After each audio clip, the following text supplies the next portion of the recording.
ವಿಶೇಷ ಬುಲೆಟಿನ್ಗೆ ಸ್ವಾಗತ. ನಾನು ಸೌಮ್ಯ ಮಳಲಿ. ಇವತ್ತಿನ ಪ್ರಮುಖ ವಿದ್ಯಮಾನಗಳ ಮೂವತ್ತು ಸುದ್ದಿಯನ್ನು ಒಂದೊಂದಾಗಿ ನೋಡ್ತಾ ಹೋಗೋಣ. ಡ್ರಗ್ಸ್ ಕೇಸ್ನಲ್ಲಿ ನಟಿ ಸಂಜನಾ ಹಾಗೂ ರಾಗಿಣಿಗೆ ಸಂಕಷ್ಟ ಶುರುವಾಗಿದೆ. ಆರೋಪಿಗಳು ಡ್ರಗ್ಸ್ ಸೇವಿಸಿರುವುದು ಇದೀಗ ಎಫ್ಎಸ್ಎಲ್ನಲ್ಲಿ ಸಾಬೀತಾಗಿದೆ. ನಟಿಯರದ್ದು ಸೇರಿ ಹಲವರ ಹೇರ್ ಸ್ಯಾಂಪಲ್ ಅನ್ನು ಸಿಸಿಬಿ ಪೊಲೀಸರು ಹೈದರಾಬಾದ್ ಎಫ್ಎಸ್ಎಲ್ಗೆ ಕಳುಹಿಸಿದ್ರು. ಇದೀಗ ಹಲವು ಆರೋಪಿಗಳು ಡ್ರಗ್ಸ್ ಸೇವಿಸಿರುವುದು ಸಾಬೀತಾಗಿದೆ.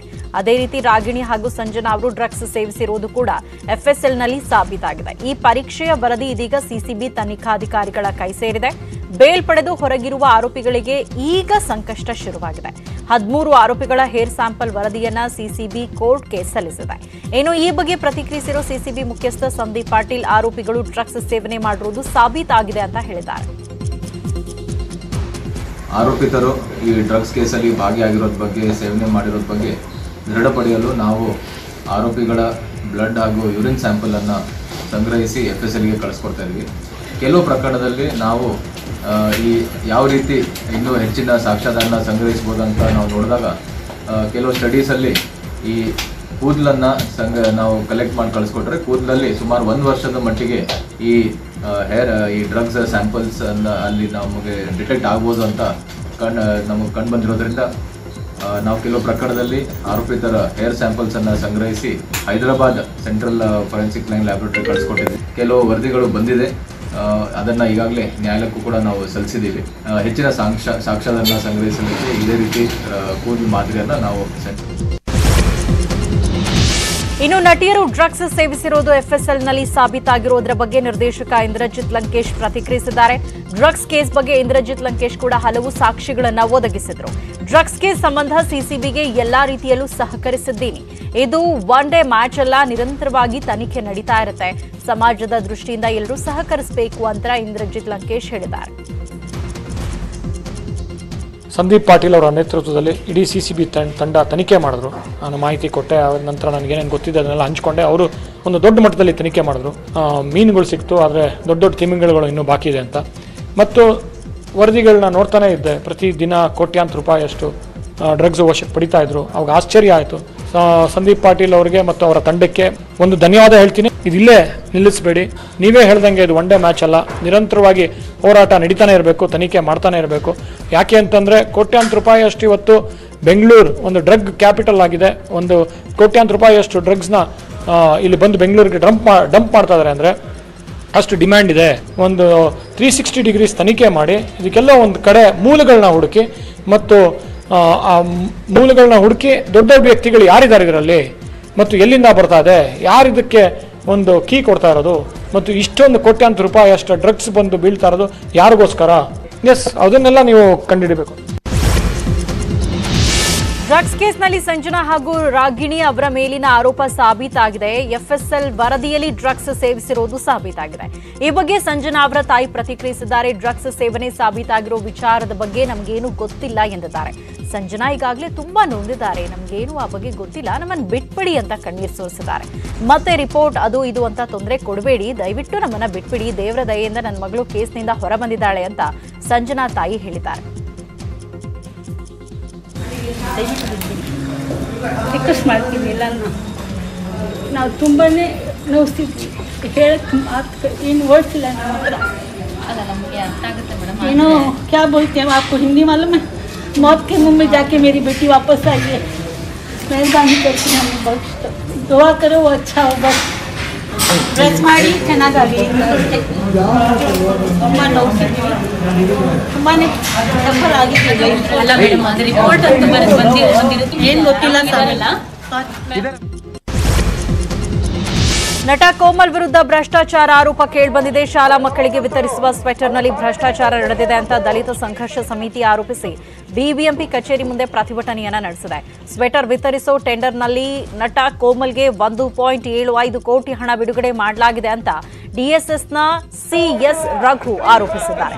ಕಳೆದ ವರ್ಷ ಶಾಲಾ ಕಾಲೇಜ್ ನಡೆದಿಲ್ಲ, ಆದರೂ ಸ್ವೆಟರ್ ವಿತರಿಸಿರುವುದಾಗಿ ಬಿಲ್ ನೀಡಿದ್ದಾರೆ ಎಂದಿದ್ದಾರೆ. ಈ ಬಗ್ಗೆ ಪ್ರತಿಕ್ರಿಯಿಸಿರೋ ನಟ ಕೋಮಲ್, ನನಗೂ ಸ್ವೆಟರ್ ಟೆಂಡರ್ಗೂ ಸಂಬಂಧವಿಲ್ಲ, ಸೆಲೆಬ್ರಿಟಿ ಅನ್ನೋ ಕಾರಣಕ್ಕೆ ನನ್ನ ಹೆಸರನ್ನ ಬಳಸಿದ್ದಾರೆ, ನಾನು ಮಾನನಷ್ಟ ಕೇಸ್ ಹಾಕ್ತೇನೆ ಅಂತ ಕೋಮಲ್ ಹೇಳಿದ್ದಾರೆ. ಇಲ್ಲ ಅಂದ್ರೆ ಸ್ವೆಟರ್ ಮೊನ್ನೆ ಮಕ್ಕಳು ಕೊಡಿ, ಯಾಕಂದ್ರೆ ಅದು ನಮ್ಮ ದುಡ್ಡು. ಅದು ಸಾರ್ವಜನಿಕರ ತೆರಿಗೆ ದುಡ್ಡು.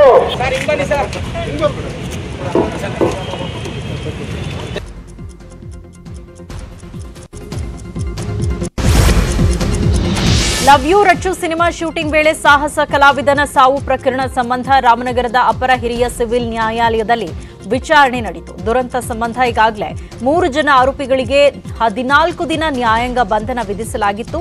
ಇಂದು ನ್ಯಾಯಾಧೀಶೆ ಅನುಪಮಾ ಲಕ್ಷ್ಮಿ ಅವರು ವಿಡಿಯೋ ಕಾನ್ಫರೆನ್ಸ್ ಮೂಲಕ ವಿಚಾರಣೆ ನಡೆಸಿದ್ದು ಮುಂದಿನ ವಿಚಾರಣೆ ಸೆಪ್ಟೆಂಬರ್ 7ಕ್ಕೆ ಮುಂದೂಡಿದ್ದಾರೆ. ಅಲ್ಲಿವರೆಗೂ ನಿರ್ದೇಶಕ ಶಂಕರ್, ಕ್ರೇನ್ ಆಪರೇಟರ್ ಮಹದೇವ್ ಹಾಗೂ ಸಾಹಸ ನಿರ್ದೇಶಕ ವಿನೋದ್ ಕುಮಾರ್ ಜೈಲಿನಲ್ಲೇ ಇರಬೇಕಾಗಿದೆ. ಸದ್ಯ 3 ಆರೋಪಿಗಳು ರಾಮನಗರ ಜಿಲ್ಲಾ ಕಾರಾಗೃಹದಲ್ಲಿದ್ದಾರೆ.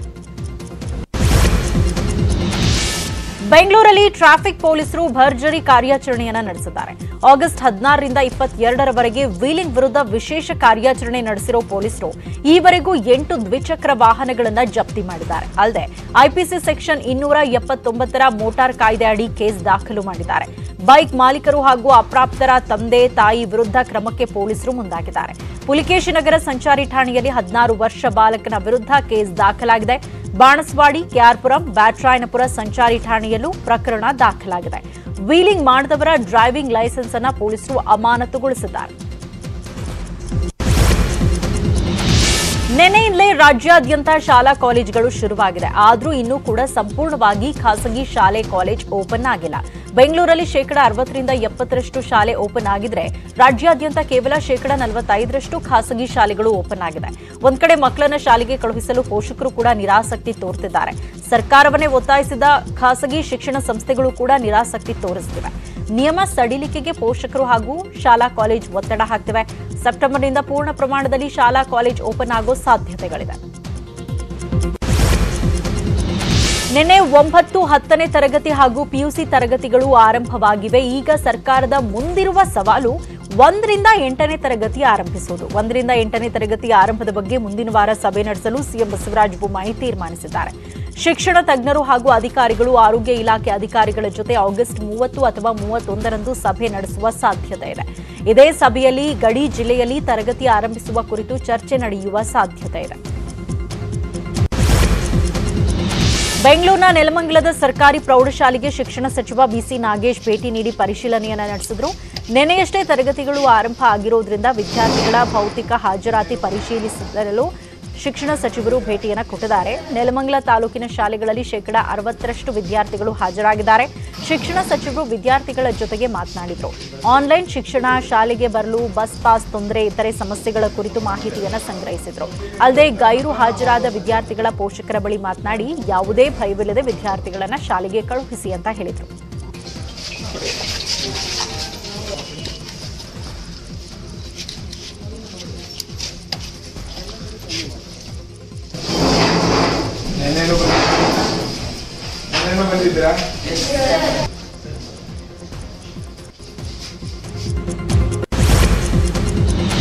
ಮಡಿಕೇರಿಯಲ್ಲಿ ವಿದ್ಯಾರ್ಥಿಗಳ ಆನ್ಲೈನ್ ಶಿಕ್ಷಣಕ್ಕೆ ನೆಟ್ವರ್ಕ್ನದ್ದೇ ಸಮಸ್ಯೆ. ಕರಿಕೆ ಗ್ರಾಮದ ವಿದ್ಯಾರ್ಥಿಗಳು ಆನ್ಲೈನ್ ಶಿಕ್ಷಣ ಪಡೆಯಲು ಕೇರಳದ ನೆಟ್ವರ್ಕ್ ಮೊರೆ ಹೋಗ್ತಿದ್ದಾರೆ. ನೆಟ್ವರ್ಕ್ ಆಗಿ ವಿದ್ಯಾರ್ಥಿಗಳು ಕೇರಳದ ಪಾಣತ್ತೂರಿಗೆ ಓಡಾಡಬೇಕಾಗಿದೆ. ಆಟೋ, ಬೈಕ್ ಮೂಲಕ ವಿದ್ಯಾರ್ಥಿಗಳು ಪಾಣತ್ತೂರಿಗೆ ಹೋಗಬೇಕಾಗಿದೆ. ಆದರೆ ಪಾಣತ್ತೂರಿಗೆ ಓಡಾಡೋಕ್ಕೂ ಕೇರಳ ಪೊಲೀಸರ ಕಾಟ ಇದೆ. ಪಾಣತ್ತೂರಿಗೆ ಓಡಾಡಲು ಕೊರೋನಾ ನೆಗೆಟಿವ್ ವರದಿ ಬೇಕಾಗಿದೆ. ಹೀಗಾಗಿ ನಿತ್ಯ ಪೊಲೀಸರೊಂದಿಗೆ ವಿದ್ಯಾರ್ಥಿಗಳು ಗುದ್ದಾಡುವಂತಾಗಿದೆ. ನೆಟ್ವರ್ಕ್ ಸರಿಪಡಿಸಲು ಮನವಿ ಮಾಡಿದ್ರೂ ಪ್ರಯೋಜನವಿಲ್ಲದೆ ವಿದ್ಯಾರ್ಥಿಗಳು ಸಂಕಷ್ಟಕ್ಕೀಡಾಗಿದ್ದಾರೆ.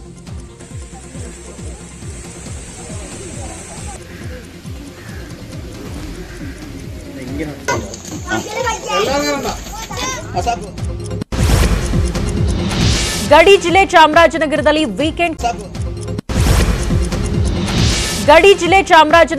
ವೀಕೆಂಡ್ ಕರ್ಫ್ಯೂ ತೆರವಿಗೆ ಚಿಂತನೆ ನಡೆಸಲಾಗಿದೆ. ಕೇರಳದಲ್ಲಿ ಕೋವಿಡ್ ಹೆಚ್ಚಾಗಿದ್ದ ಹಿನ್ನೆಲೆಯಲ್ಲಿ ಗಡಿ ಜಿಲ್ಲೆಯಲ್ಲಿ ವೀಕೆಂಡ್ ಕರ್ಫ್ಯೂ ಹೇರಲಾಗಿತ್ತು.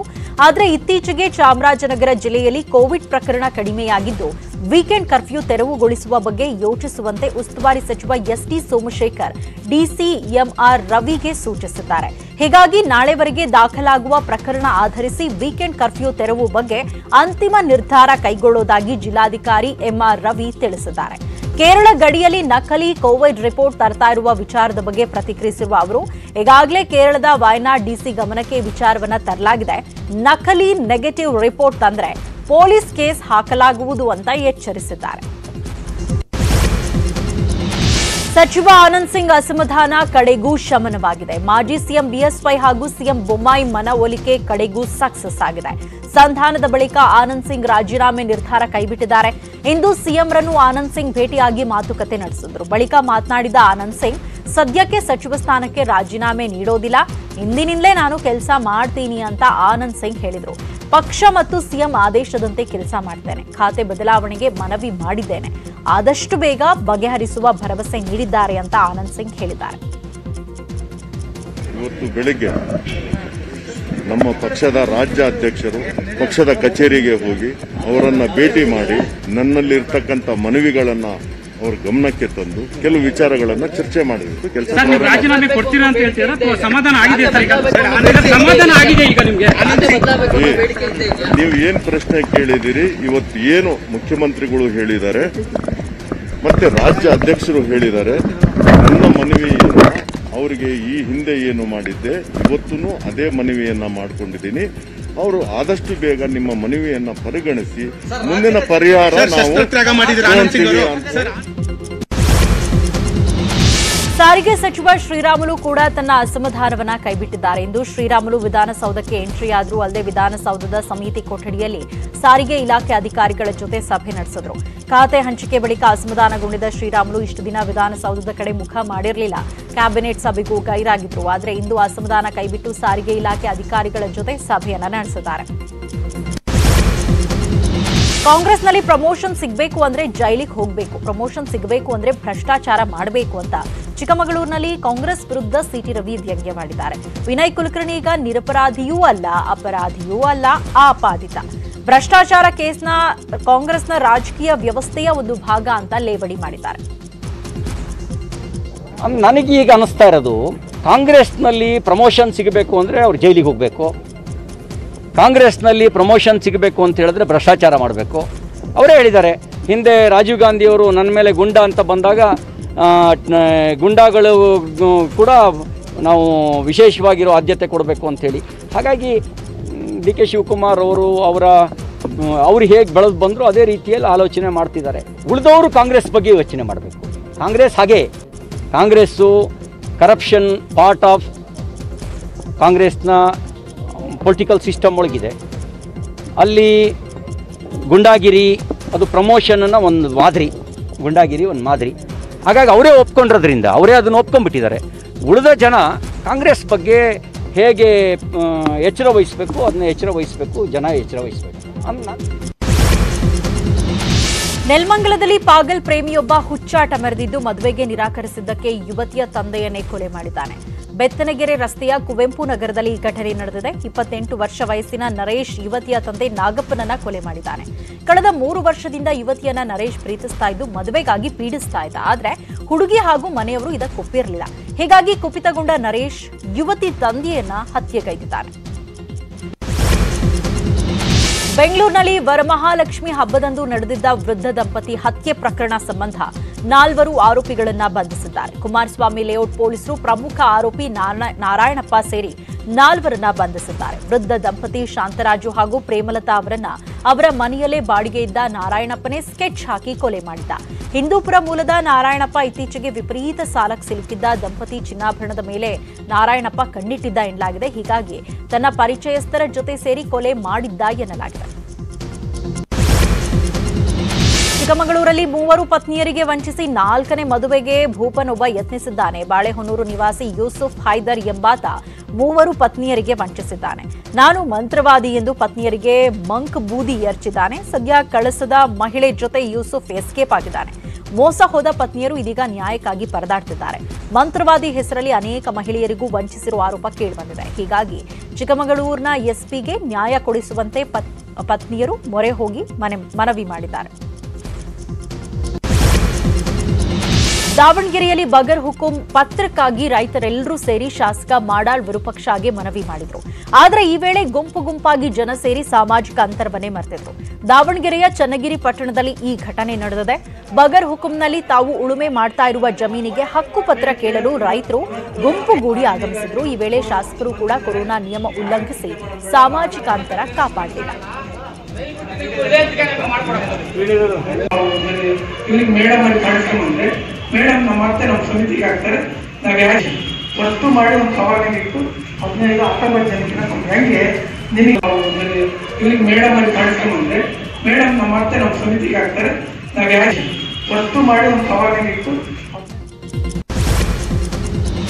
ಬೀದರ್ನಲ್ಲಿ ರೈತರು ತಮ್ಮ ಬೆಳೆಗಳಿಗೆ ಉತ್ತಮ ಬೆಲೆ ನೀಡುವಂತೆ ಒತ್ತಾಯಿಸಿ 9 ದಿನಗಳಿಂದ ಅಹೋರಾತ್ರಿ ಧರಣಿ ನಡೆಸುತ್ತಿದ್ದಾರೆ.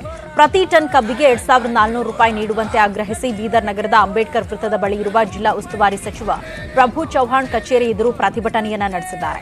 ಈಗ ಪ್ರತಿ ಟನ್ ಕಬ್ಬಿಗೆ 1,950 ರೂಪಾಯಿ ಮಾತ್ರ ಕೊಡ್ತಾ ಇದ್ದಾರೆ. ಹೀಗಾಗಿ ಈ ದರವನ್ನು ಹೆಚ್ಚಿಸಿ ಪ್ರತಿ ಟನ್ ಕಬ್ಬಿಗೆ 2,400 ರೂಪಾಯಿ ಕೊಡುವಂತೆ ರೈತರು ಪಟ್ಟು ಹಿಡಿದಿದ್ದಾರೆ.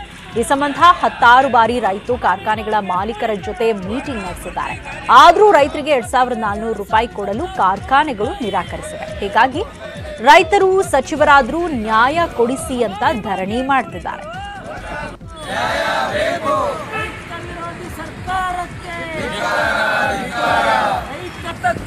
ಹೋರಾಟ ಎಲ್ಲಿವರೆಗೆ ಹೋರಾಟ? 100 ರೂಪಾಯಿ ದುಡಿದಂತೆ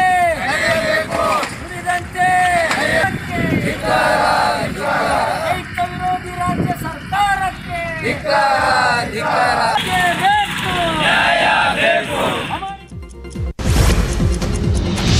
ಮೈಸೂರಿನಲ್ಲಿ ಅಪರಾಧ ಪ್ರಕರಣಗಳ ಸಂಖ್ಯೆ ದಿನದಿಂದ ದಿನಕ್ಕೆ ಹೆಚ್ಚಾಗ್ತಾ ಇದೆ. ಇದೀಗ ದಟ್ಟಗಳ್ಳಿ ರಿಂಗ್ ರೋಡ್ನಲ್ಲಿರೋ ಶ್ರೀನಿವಾಸ್ ಸ್ಟೀಲ್ ಮತ್ತು ಹಾರ್ಡ್ವೇರ್ನಲ್ಲಿ ಕಳ್ಳತನ ನಡೆದಿದೆ. ಅಂಗಡಿಯ ರೋಲಿಂಗ್ ಶಟರ್ ಮೀಟಿ ಒಳನುಗ್ಗಿರುವ ಕಳ್ಳರು ನಗದು, ಕಂಪ್ಯೂಟರ್ ಸಿಸ್ಟಮ್ ಸೇರಿದಂತೆ ಹಲವು ವಸ್ತುಗಳನ್ನು ದೋಚಿದ್ದಾರೆ. ಅಲ್ಲದೆ ಪೊಲೀಸರಿಗೆ ಸಿಕ್ಕಿ ಬೀಳಬಾರದೆಂದು ಸಿಸಿಟಿವಿಯ ಹಾರ್ಡ್ ಡಿಸ್ಕ್ ಮತ್ತು ಮಾನಿಟರ್ ಹೊತ್ತೊಯ್ದಿದ್ದಾರೆ. ಮೈಸೂರಿನ ಕುವೆಂಪು ನಗರ ಪೊಲೀಸ್ ಸ್ಟೇಷನ್ನಲ್ಲಿ ಪ್ರಕರಣ ದಾಖಲಾಗಿದೆ.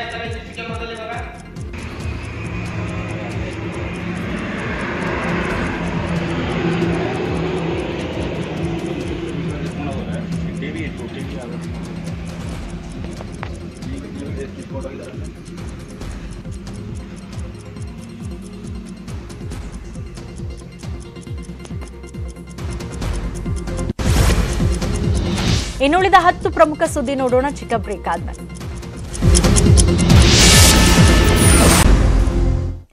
Welcome back. ಇನ್ನುಳಿದ ಪ್ರಮುಖ ಸುದ್ದಿಗಳನ್ನ ಒಂದೊಂದಾಗಿ ನೋಡ್ತಾ ಹೋಗೋಣ. ರಾಯಚೂರಿನಲ್ಲಿ ನ್ಯೂಸ್ 18 ಕನ್ನಡದ ವರದಿಯಿಂದ ಕಾರ್ಮಿಕ ಇಲಾಖೆ ಎಚ್ಚೆತ್ತಿದೆ. ರಾಯಚೂರಿನಲ್ಲಿ ಬಾಲಕಾರ್ಮಿಕ ಪದ್ಧತಿ ಹೆಚ್ಚಾಗಿತ್ತು. ಈ ಬಗ್ಗೆ ನ್ಯೂಸ್ 18 ವರದಿ ಮಾಡಿತ್ತು. ಈ ಬಗ್ಗೆ ಎಚ್ಚೆತ್ತ ಬಾಲಕಾರ್ಮಿಕ ಯೋಜನಾ ಅಧಿಕಾರಿಗಳು 11 ಇಲಾಖೆಗಳ ಸಹಯೋಗದಲ್ಲಿ ಜಂಟಿ ಕಾರ್ಯಾಚರಣೆ ನಡೆಸಿದ್ದಾರೆ. ಮಕ್ಕಳನ್ನ ಹೊತ್ತೊಯ್ಯುವ ಗೂಡ್ಸ್ ವಾಹನಗಳ ಮೇಲೆ ಅಧಿಕಾರಿಗಳು ದಾಳಿ ನಡೆಸಿದ್ದು ಬಾಲಕಾರ್ಮಿಕರನ್ನ ರಕ್ಷಿಸಿದ್ದಾರೆ. ಅಲ್ಲದೆ ಮಕ್ಕಳನ್ನ ಕೂಲಿಗೆ ಸಾಗಿಸ್ತಾ ಇದ್ದ ಗೂಡ್ಸ್ ವಾಹನಗಳ ಮೇಲೆ ಪ್ರಕರಣವನ್ನ ಕೂಡ ದಾಖಲು ಮಾಡಿದ್ದಾರೆ ಅಧಿಕಾರಿಗಳು.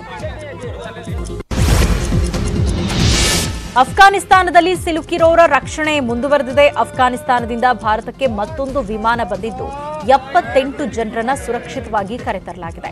78 ಜನರ ಪೈಕಿ 25 ಮಂದಿ ಭಾರತೀಯರಿದ್ದಾರೆ. ತಜಕಿಸ್ತಾನದ ದುಷ್ಪಾನೆಯಿಂದ ಏರ್ ಇಂಡಿಯಾ ಮೂಲಕ ಇವರನ್ನ ರಕ್ಷಿಸಿ ಕರೆತರಲಾಗಿದೆ. ಅಲ್ಲದೆ ಅಫ್ಘಾನಿಸ್ತಾನದ ಗುರುದ್ವಾರದಲ್ಲಿದ್ದ ಪವಿತ್ರ ಗ್ರಂಥ ಸಾಹಿಬ್ ಭಾರತಕ್ಕೆ ತರಲಾಗಿದೆ.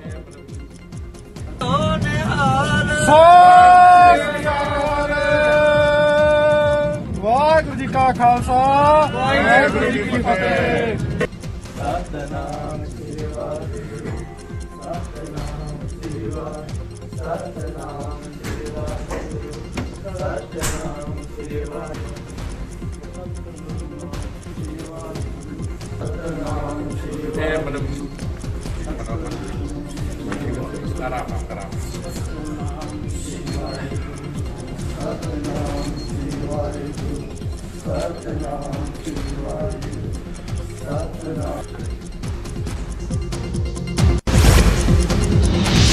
ಅಫ್ಘಾನಿಸ್ತಾನದಲ್ಲಿ ಸಿಲುಕಿದ್ದ ಕನ್ನಡಿಗ ರಾಜೇಶ್ ಪಡವಾಳಕರ್ ಸುರಕ್ಷಿತವಾಗಿ ತಾಯ್ನಾಡಿಗೆ ವಾಪಸ್ಸಾಗಿದ್ದಾರೆ. ಕಾರವಾರ ತಲುಪಿದ ರಾಜೇಶ್ ಅಫ್ಘಾನಿಸ್ತಾನದ ಕೆಟ್ಟ ಅನುಭವದ ಬಗ್ಗೆ ನ್ಯೂಸ್ 18 ಜೊತೆ ಮಾತಾಡಿದರು. ಕಾರವಾರಕ್ಕೆ ಬರ್ತೀನೋ ಇಲ್ವೋ ಅನಿಸಿತ್ತು. ಭಾರತ ಸರ್ಕಾರ ನಮ್ಮ ಕೈ ಹಿಡಿದು ಊರಿಗೆ ತಲುಪಿಸಿದೆ. ತಾಲಿಬಾನಿಗಳ ಅರಾಜಕತೆ ನೋಡಿ ದಿನನಿತ್ಯ ಆತಂಕ ಆಗ್ತಾ ಇತ್ತು. ಕುಟುಂಬ ಸೇರ್ತೀನೋ ಇಲ್ವೋ ಅನ್ನುವ ಭಯ ಇತ್ತು. ಮನೆಗೆ ಬರುವವರೆಗೂ ಉಸಿರು ಬಿಗಿ ಹಿಡಿದಿಟ್ಕೊಂಡಿದ್ದೆ ಅಂತ ಅಲ್ಲಿನ ಭಯಾನಕ ಅನುಭವವನ್ನ ಬಿಚ್ಚಿಟ್ಟಿದ್ದಾರೆ. ಟೋಟಲ್ ನಮ್ಮ ಕಂಪನಿದವರು 300 ಇದ್ರು. ಬೇರೆ ಕಂಪನಿ ಟೆನ್ಷನ್ ತುಂಬ, ಫೋನ್ ಮಾಡ್ಲಿಕ್ಕೆ ಸಿಗಲಿಲ್ಲಾಗಿತ್ತು. ಯಾಕೆಂದ್ರೆ ಅಲ್ಲಿ ನಮ್ಮ ಸಹ ತುಂಬ ಹೆಲ್ಪ್ ಮಾಡಿದ್ರು. ನಮ್ಮ ಕಂಪನಿದವರು ಕೂಡ.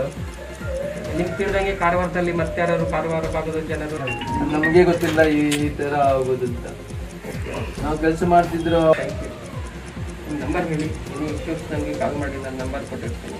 102460 ಕತರಿಂದ ದಿಲ್ಲಿಗೆ, ದಿಲ್ಲಿಂದ ಮುಂಬೈಯಿಂದ ಇವತ್ತು ಬೆಳಿಗ್ಗೆ ಬಂದು ನಾನು बड़ी कंपनी एकोलो कितने वर्ष झाले ते पब्लिक फुल थे लोकल पब्लिक आमको त्यांनी सगळे धाडून ट्राय केले. मेरे कंपनी धाडलेक ते काबूलचे लोकल लोक ते आमगेले एमबीसी इंडियन एमबीसी आमगेले मोदी हे करून घेऊन आमकां तेंच्यान ना तो व्हिडिओ एमबीसी ऑलरेडी माझ्याकडनं ऑलरेडी अपलोड केला न्ही. तुम्ही ब्रिटिश टाइम म्हणटाल म्हाका ಟೋಟಲ್ ನಮ್ಮ ಕಂಪನಿದವರು 300 ಇದ್ರು. ತಲೆವನ್ ಬಂದು ಅಲ್ಲಿ ಕಬ್ಜಾ ಮಾಡಿದ್ರು. ಆಮೇಲೆ ಇವರು ನಮ್ಮ ಕಂಪನಿದವರು ಹೇಳಿದ್ರು ಈಗ ನಮಗೆ ಹೋಗ್ಬೇಕು ಇಲ್ಲಿಂದ, ಯಾಕೆಂದರೆ ಇಲ್ಲಿ ವಾರ ಶುರು ಆಗೋದು ಚಾನ್ಸಸ್ ಇದೆ ಅಂತ. ಅಲ್ಲಿ ತುಂಬ ಕೆಟ್ಟಿತ್ತು. ಈಗ ಈ ಮನೆ ಬಂದ ಮೇಲೆ ತುಂಬ ಸಂತೋಷ ಆಯಿತು, ಯಾಕೆಂದರೆ ಅಲ್ಲಿಂದ ಬರೋದು ತುಂಬ ಕಷ್ಟ ಇತ್ತು. ಹೇಗಾದರೂ ಮಾಡಿ ನಮ್ಮ ಗವರ್ಮೆಂಟ್ದವರು ನಮ್ಗೆ ಕರ್ಕೊಂಡು ಬಂದ್ರಿ ಇಲ್ಲಿ. ನಾವು ಮೋದಿಯವರಿಗೆ ತುಂಬ ಇದು ಮಾಡ್ತೇನೆ, ಯಾಕೆಂದರೆ ತುಂಬ ಎಂಬೆಸಿ ಇದಕ್ಕೆ ಹೆಲ್ಪ್ ಮಾಡಿದ್ದಾರೆ ಅವರು. ಮೋದಿ ಅವರಿಗೆ ಹೇಳಿದ್ದಾರೆ ನಾವು ಕತಾರ್ ಫಸ್ಟ್ ಬಂದಿದ್ದೀವಿ, ನಾವು ಮೋದಿ ಕಡೆಗೂ ಕೂಡ ಇದು ಮೆಸೇಜ್ ಹಾಕಿದ್ದೀವಿ ನಾವು. ಆಮೇಲೆ ಅವರು ಕತಾರಿಂದ ಎಂಬೆಸಿದವರು ಎಲ್ಲರೂ ಬಂದರು, ನಮಗೆ ತುಂಬ ಸಪೋರ್ಟ್ ಮಾಡಿದರು. ಊಟ ಎಲ್ಲ ಕೊಟ್ಟು ಎಲ್ಲ ಫ್ಲೈಟ್ ಟಿಕೆಟು ಎಲ್ಲ.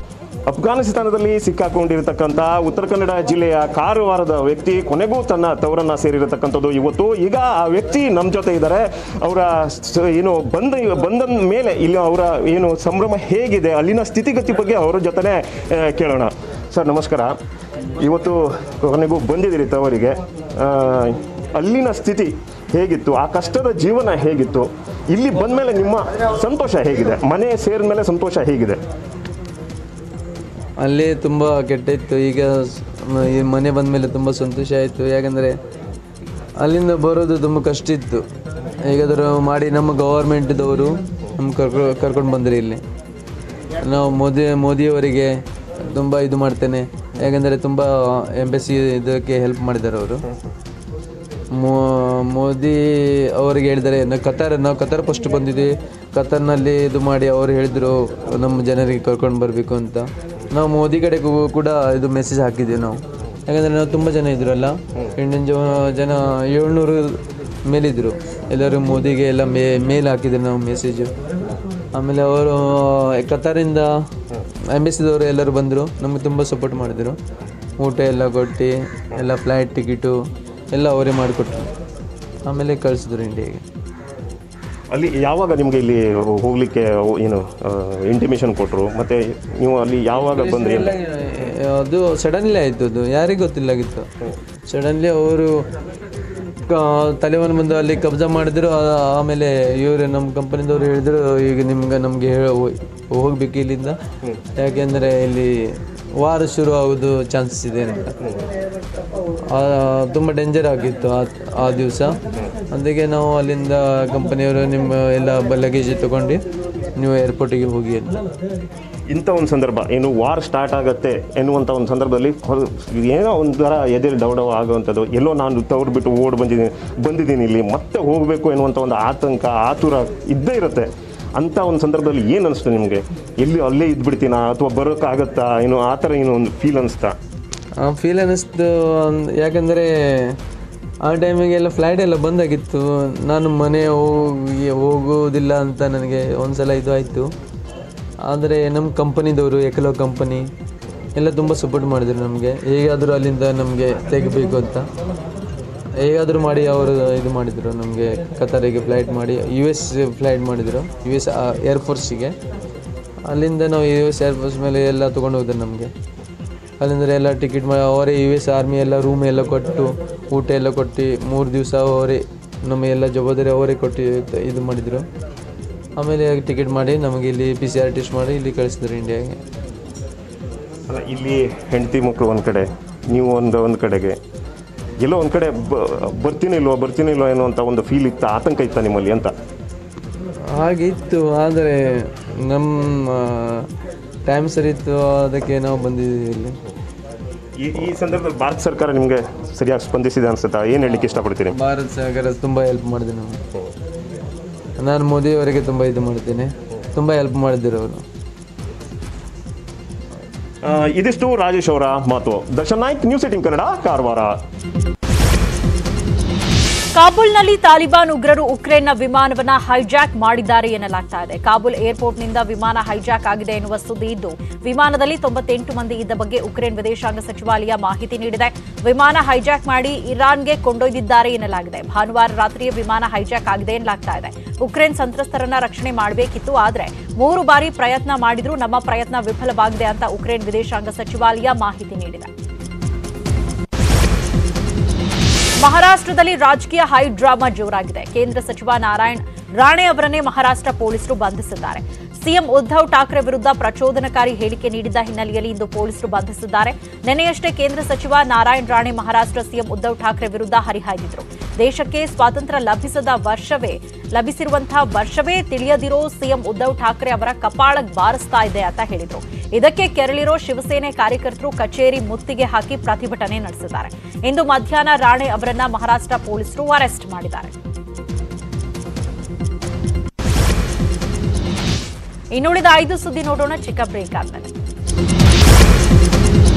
ಕೊಪ್ಪಳದಲ್ಲಿ ಸರ್ಕಾರಿ ಪದವಿ ಕಾಲೇಜು ಅವ್ಯವಸ್ಥೆಯ ಆಗರವಾಗಿದೆ. ಗಂಗಾವತಿಯ ಎಸ್ಕೆಎನ್ಜಿ ಸರ್ಕಾರಿ ಪದವಿ ಕಾಲೇಜಿನಲ್ಲಿ ಬಾಗಿಲುಗಳು ಕಿತ್ತು ಹೋಗಿದ್ದು, ಶೌಚಾಲಯಗಳು ಗಬ್ಬೆದ್ದು ನಾರ್ತಾ ಇದೆ. ವಿದ್ಯುತ್ ವೈರ್ಗಳು ವಿದ್ಯಾರ್ಥಿಗಳ ಮೇಲೆ ಹರಿದು ಬೀಳುವಂತಿದೆ. ಕೊಪ್ಪಳ ಜಿಲ್ಲೆ ಕಳೆದ 1 ತಿಂಗಳ ಹಿಂದೆಯೇ ಕಾಲೇಜ್ ಆರಂಭ ಆಗಿದೆ ಅಲ್ಲಿ, ಆದರೆ ಆಡಳಿತ ವ್ಯವಸ್ಥೆಯ ನಿರ್ಲಕ್ಷ್ಯದಿಂದಾಗಿ ಗಬ್ಬು ನಾರ್ತಾ ಇದೆ. ಕಾಲೇಜಿನ ಅವ್ಯವಸ್ಥೆ ಬಗ್ಗೆ ವಿದ್ಯಾರ್ಥಿಗಳು ಪ್ರಿನ್ಸಿಪಾಲ್ ಕೇಳಿದ್ರೆ ನಮಗೆ ಅನುದಾನ ಬಂದಿಲ್ಲ, ಬೇರೆ ಕಾಲೇಜ್ ಹೀಗೆ ಇವೆ ಅಂತ ಹೇಳ್ತಾರೆ. ಇನ್ನು ಕೊರೋನಾ ನಿಯಮಗಳನ್ನು ಇಲ್ಲಿ ಪಾಲಿಸ್ತಾ ಇಲ್ಲ. ಕೊಠಡಿಗೆ ಮತ್ತು ವಿದ್ಯಾರ್ಥಿಗಳಿಗೆ ಸ್ಯಾನಿಟೈಸ್ ಮಾಡಲು ಸರ್ಕಾರ ಸಾಕಷ್ಟು ಅನುದಾನವನ್ನ ಕೊಟ್ಟಿದೆ, ಆದರೆ ಇಲ್ಲಿ ಸ್ಯಾನಿಟೈಸ್ಗಳನ್ನ ವಿದ್ಯಾರ್ಥಿಗಳಿಗೆ ಕೊಡ್ತಾ ಇಲ್ಲ. ಅದರ ಜೊತೆಗೆ ಮಾಸ್ಕ್ ಹಾಗೂ ಸಾಮಾಜಿಕ ಅಂತರ ಅನ್ನುವಂತಹ ಪದಗಳ ಪರಿಚಯವೇ ಇಲ್ಲದಂತಾಗಿದೆ ಇಲ್ಲಿ. ಚಿಕ್ಕಬಳ್ಳಾಪುರ ಜಿಲ್ಲೆ ಚಿಂತಾಮಣಿ ತಾಲೂಕಿನಲ್ಲಿ 100% ಕೊರೋನಾ ನಿಯಂತ್ರಣಕ್ಕಾಗಿ ತಹಸೀಲ್ದಾರ್ ಹನುಮಂತರಾಯಪ್ಪ ಕಡ್ಡಾಯ ಲಸಿಕೆ ಹಾಕಿಸಿಕೊಂಡವರಿಗೆ ಪಡಿತರ ವ್ಯವಸ್ಥೆ ಅಂತ ಹೇಳಿ ಲಸಿಕಾ ಜಾಗೃತಿ ಮೂಡಿಸುತ್ತಿದ್ದಾರೆ. ಚಿಂತಾಮಣಿ ತಾಲೂಕಿನಲ್ಲಿ ಕೊರೋನಾದಿಂದ ಯಾರೊಬ್ಬರೂ ಸಾವನ್ನಪ್ಪಬಾರದು ಅನ್ನೋ ಉದ್ದೇಶದಿಂದ 100ಕ್ಕೆ 100ರಷ್ಟು ಲಸಿಕೆಯನ್ನು ಪಡೆಯಬೇಕು ಅಂತ ಈ ಘೋಷಣೆಯನ್ನು ಹೊರಡಿಸಿದ್ದಾರೆ. ಲಸಿಕೆ ಪಡೆಯದವರಿಗೆ ಪಡಿತರ ಕಟ್ ಅಂತ ಎಚ್ಚರಿಕೆ ಕೊಟ್ಟಿದ್ರು. ಯಾರೊಬ್ಬರೂ ಪಡಿತರ ವಿತರಣೆಯಲ್ಲಿ ತೊಂದರೆ ಮಾಡೋದಿಲ್ಲ, ಬದಲಾಗಿ ಅರಿವು ಮೂಡಿಸಿ ಜನರ ಜೀವ ಉಳಿಸೋ ಕಾರ್ಯ ಮಾಡಲಾಗ್ತಾ ಇದೆ ಅಂತ ಹೇಳಿದ್ದಾರೆ. ದಾವಣಗೆರೆಯಲ್ಲಿ ಕೆರೆಗೆ ನೀರು ತುಂಬಿಸುವ ವಿಚಾರದಲ್ಲಿ ರಾಜಕೀಯ ನಡೆದಿದೆ. ಬಿಜೆಪಿಗೆ ವೋಟ್ ಹಾಕಿಲ್ಲ ಅಂತ ಭರಮಸಮುದ್ರ ಕೆರೆಗೆ ನೀರು ತುಂಬಿಸಿಲ್ಲ ಅಂತ ಜನ ಆರೋಪಿಸಿದ್ದಾರೆ. ಜಗಳೂರು ಶಾಸಕ ಎಸ್.ವಿ. ರಾಮಚಂದ್ರಪ್ಪ ವಿರುದ್ಧ ಈ ಆರೋಪ ಕೇಳಿಬಂದಿದೆ. ಭರಮಸಮುದ್ರ ಕೆರೆಗೆ ನೀರು ತುಂಬಿಸದಿರೋದ್ರಿಂದ 8 ಗ್ರಾಮಗಳಿಗೆ ಅನ್ಯಾಯ ಆಗಿದೆ.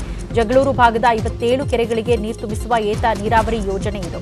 2 ತಿಂಗಳ ಹಿಂದಷ್ಟೇ ಭರಮಸಮುದ್ರದಲ್ಲಿ ಕೆರೆ ಲಿಸ್ಟ್ ಇತ್ತು.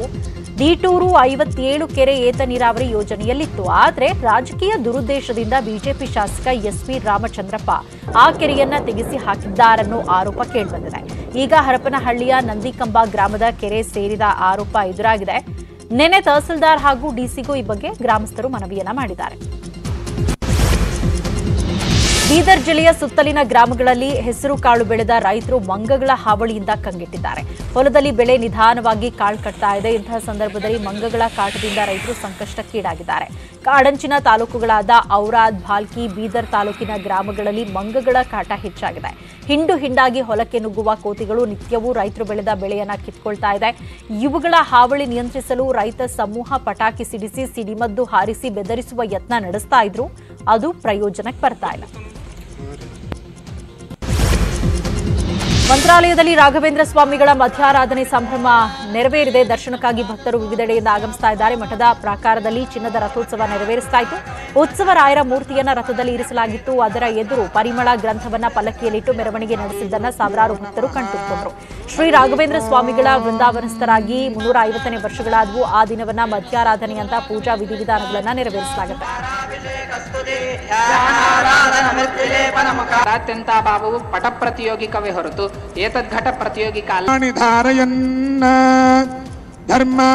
ಧಾರಯನ್ ಧಾರಯಂತು ದೂಷಣತ್ರಯ ರಹಿತ ಧರ್ಮಃ ಲಕ್ಷಣಂ ಇತ್ಯುಕ್ತಂ ಇತಿ ಕೃತ್ವಾ. ಇದಿಷ್ಟು ಸದ್ಯದ ನ್ಯೂಸ್ ಅಪ್ಡೇಟ್ಸ್.